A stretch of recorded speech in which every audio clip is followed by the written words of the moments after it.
Sir, pyramid लावल्याने सगळे वास्तुदोष दूर होतात का? नाही. सध्या सगळ्यात मोठा धोका असेल तर हा पिरॅमिड आहे. पिरॅमिड आणि घर आणि वास्तुशास्त्र याचा काहीही संबंध नाही. फक्त काही तथाकथित वास्तुशास्त्र तज्ज्ञ स्वतःचं ज्ञान लपवण्यासाठी पिरॅमिडचा वापर करतात.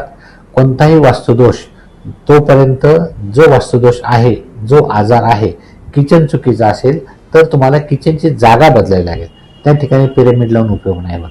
जर वास्तुदोष आहेत हे कोणीतरी सांगतंय आणि ते वास्तू तसेच राहू द्या, माझ्याकडचे 10,000चे पिरॅमिड घ्या, तो वास्तुदोष आहे, जर हे खरं आहे तर पिरॅमिड लावल्याने वास्तुदोष दूर कसा होईल? अजिबात होणार नाही. पिरॅमिड हा फक्त धोका आणि धोका आहे. पिरॅमिडचा, वास्तूचा, इव्हन पिरॅमिड, यंत्र मंत्र, खडे, अंगठ्या, पूजा पाठ ह्या कोणत्याही गोष्टीचा वास्तुशास्त्राशी संबंध नाही. पूजापाठ, देवदेव करणं हा सगळा कर्मकांडाचा भाग आहे. पण वास्तुशास्त्र कोणत्याही जाती धर्माचं नाही. म्हणजेच तुम्हाला सगळ्या धर्मांना सेम वास्तुशास्त्राचे नियम लागू होतात.